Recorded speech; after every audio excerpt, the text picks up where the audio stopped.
নমস্কার, দ্য ওয়ালে আপনাদের স্বাগত। আজকের বিষয় বিধানসভা নির্বাচনের পর্যালোচনা। আমি এই মুহূর্তে একটি বিষয়ের উপর আলোচনা করি, সেটি হচ্ছে সিপিআইএম এর ভবিষ্যৎ। কেরলে সিপিএম এর শেষ দুর্গের পতন হলো আজকে। এরপর ভারতে বামপন্থী রাজনীতির ভবিষ্যৎ কি? সিপিএম সিপিআই এই যে দুটি বৃহত্তম কমিউনিস্ট পার্টি, তাদের ভবিষ্যৎ কি? এই বিষয় নিয়ে খানিকটা আলোচনা করতে চাই। কেরলে সিপিএম এর যে শেষ দুর্গ, অর্থাৎ কেরলে তারা সরকারে ছিল, সেই সরকারের যে এবার পতন হবে এ নিয়ে কোনো দ্বিতীয় মত ছিল না। তার কারণ সিপিএম এর অন্দরমহলের খবরও তাই ছিল এবং সমস্ত এক্সিট পোলেও এটা বলা হয়েছিল যে সিপিএম এর নেতৃত্বাধীন এলডিএফ বা বাম গণতান্ত্রিক জোট তারা এবার কোনো মতেই ক্ষমতার ধারে কাছে যেতে পারবে না। 10 বছর পর পুনরায় ক্ষমতা দখল করবে কংগ্রেসের নেতৃত্বাধীন ইউডিএফ এবং সেটাই হতে যাচ্ছে। ব্যাপক ব্যবধানে যতটা এক্সিট পোলে বলা হয়েছিল তার থেকেও বড় জয় হাসিল করতে চলেছে কংগ্রেসের নেতৃত্বাধীন জোট।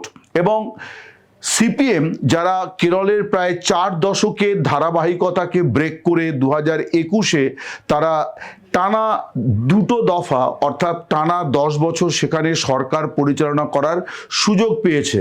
কেরলের মানুষ একটি দলকে টানা 3 বার সরকার চালনার সমর্থন দেবে, এইটা অপ্রত্যাশিত ছিল। ফলে সিপিএম এর সরকারের এবারের যে পতন হবে কেরলে, এটা মোটের ওপর স্পষ্ট ছিল। এখন প্রশ্ন হচ্ছে যে সিপিএম এর ভবিষ্যৎ কি?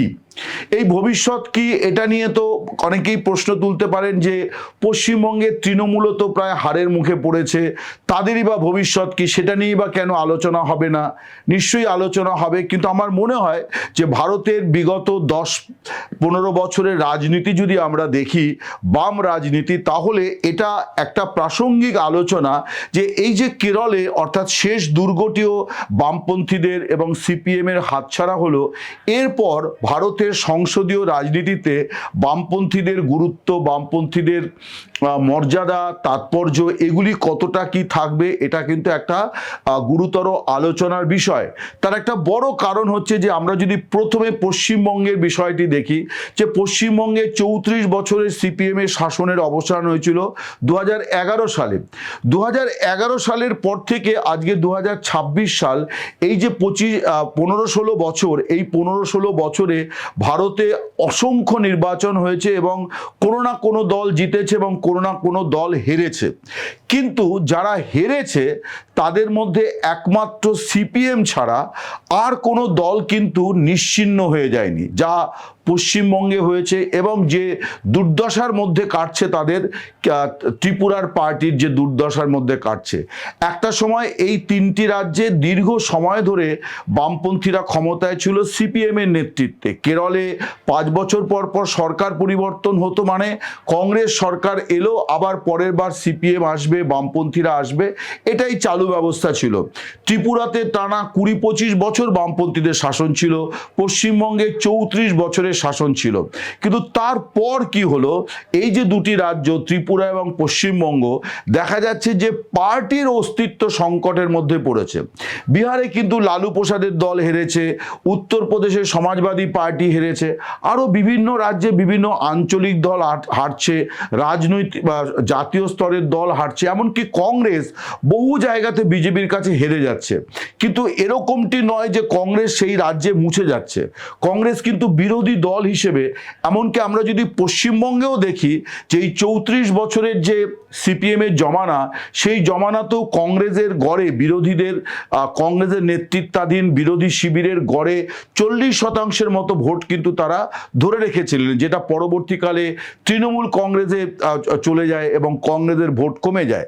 তার বিরোধী দলের যে ভোটটা, সেই ভোটটা কিন্তু পূর্ণাঙ্গভাবে সিপিএম কখনোই দখল নিতে পারেনি। এমনকি আমরা যেটা দেখি যে 2006-এ 235টি আসনে বুদ্ধদেব ভট্টাচার্যের নেতৃত্বে পশ্চিমবঙ্গে সিপিএম ক্ষমতা দখল করেছিল, কিন্তু তারা ভোট পেয়েছিল 51%। অর্থাৎ সেই নির্বাচনেও পশ্চিমবঙ্গের 49% মানুষ সিপিএমকে চায়নি বুদ্ধদেব ভট্টাচার্য মুখ্যমন্ত্রী হন। কিন্তু সিপিএম এর নেতৃত্বাধীন বামফ্রন্ট 235 আসনে জিতেছিল, অর্থাৎ 88% বেশি তারা আসনে জয়লাভ করেছিল।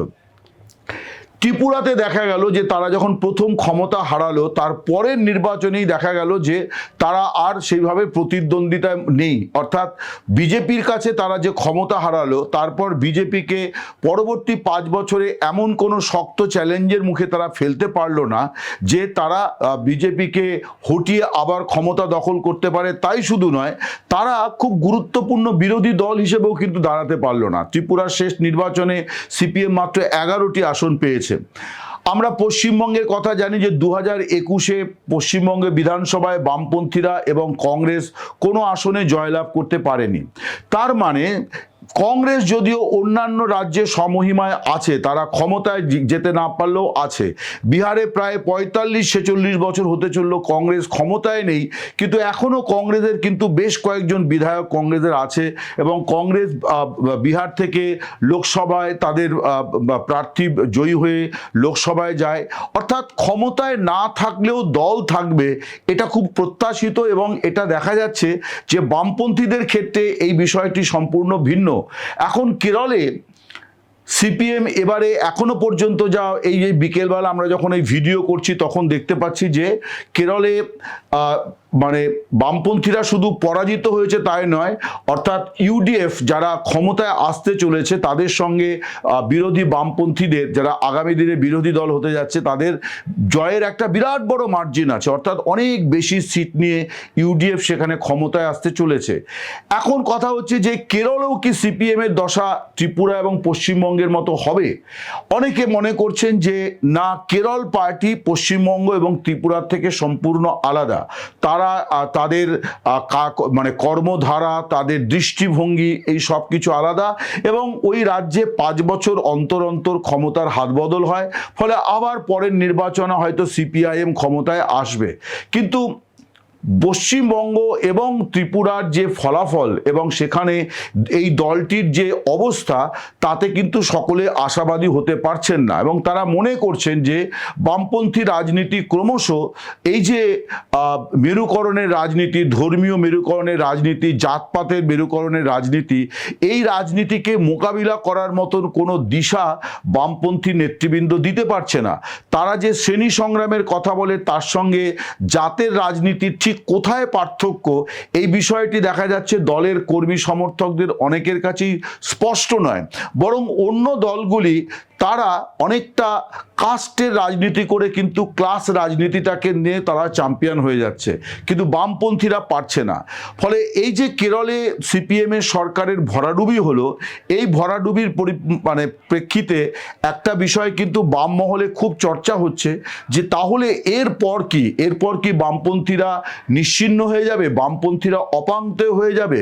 এখনই কিন্তু জাতীয় রাজনীতিতে সিপিএম সিপিআই এর কোনো গুরুত্ব নেই। অন্তত সংসদীয় রাজনীতিতে একটা সময় আমরা দেখেছি যে সিপিএম সিপিআই তারা সরকারে না গিয়েও তারা সরকারের নির্ধারক শক্তি হতে পেরেছিল।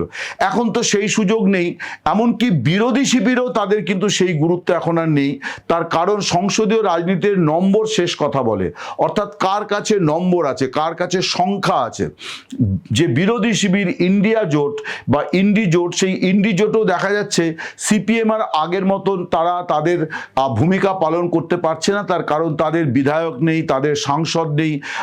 ফলে এই যে সংসদীয় রাজনীতিতে সিপিআইএম এর যে সমস্যার মুখে তারা পড়েছে, যে ঝড়ের মুখে তারা পড়েছে, এই ঝড় মোকাবিলা করে সংগঠন মানে সচল রাখা, সমর্থকদের ধরে রাখা, এটা একটা কঠিন পরিস্থিতি।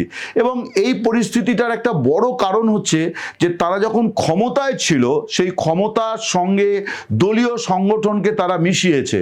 ফলে দলীয় সংগঠন অত্যন্ত স্মুথ এবং পারদর্শিতার সঙ্গে কাজ করে একটা সময় পর্যন্ত। তার কারণ সরকারি ক্ষমতা সেখানে একটা বড় ভূমিকা পালন করে। যে মুহূর্তে ক্ষমতাটি চলে যায় তখন দেখা যায় যে ওই যে সংগঠন যেটাকে অত্যন্ত পারদর্শী পেশাদারি সংগঠন বলে মনে হয়েছিল, সেই সংগঠন হুড়মুড় করে ভেঙে পড়ে। পশ্চিমবঙ্গে এই কারণেই সিপিএম ঘুরে দাঁড়াতে পারছে না, ত্রিপুরায় এই কারণেই সিপিএম ঘুরে দাঁড়াতে পারছে না। এখন দেখার যে ক্ষমতাহীন বা ক্ষমতা হাতছাড়া হওয়ার পর কেরলে সিপিএমের ভবিষ্যৎ কি দাঁড়ায় এবং আস্তে আস্তে আস্তে আস্তে জাতীয় রাজনীতিতে তারা সত্যিই ঘুরে দাঁড়াতে পারবে নাকি নিশ্চিহ্ন হয়ে যাবে, এটাই এখন দেখার। নমস্কার, সকলে ভালো থাকবেন।